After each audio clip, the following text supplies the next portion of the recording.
చలికాండ్రంతటి కంటే హెచ్చుకున్నట్లుగా నిన్ను ఆనంద తైలంతో అభిషేకించున్నాడు. నీ వస్త్రములల్లా గోపరస వాసన, అగరు వాసన, లవంగ పట్టు వాసన, దంతముతో కట్టిన నగరంలో తంతి వాద్యములు నిన్ను సంతోషపెట్టుచున్నవి.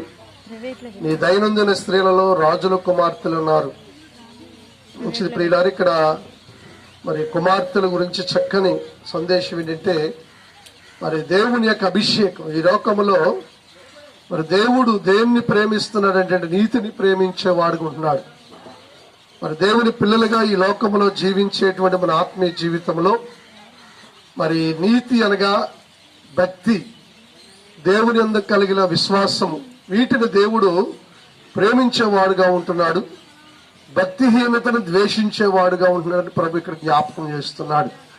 మరి ఈ లోకంలో మరి దేవుని పిల్లలమైన మనం కూడా చక్కని దేవుని ఎడల కలిగి ఉండవలసినటువంటి భయము, భక్తి, ఇదే దేవుడు మనకిచ్చినటువంటి గొప్ప మరి అలంకరణ.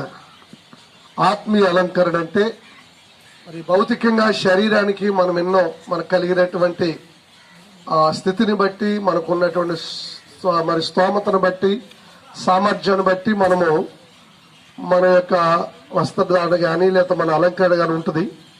కానీ దేవుని పిల్లలమైన మనకైతే మరి ఇక్కడ చక్కగా చూసాడు 9వ వచనంలో రాణి ఒఫీరు అపరంజితో అలంకరించుకొని అనే మాట కనబడుతుంది ఇక్కడ.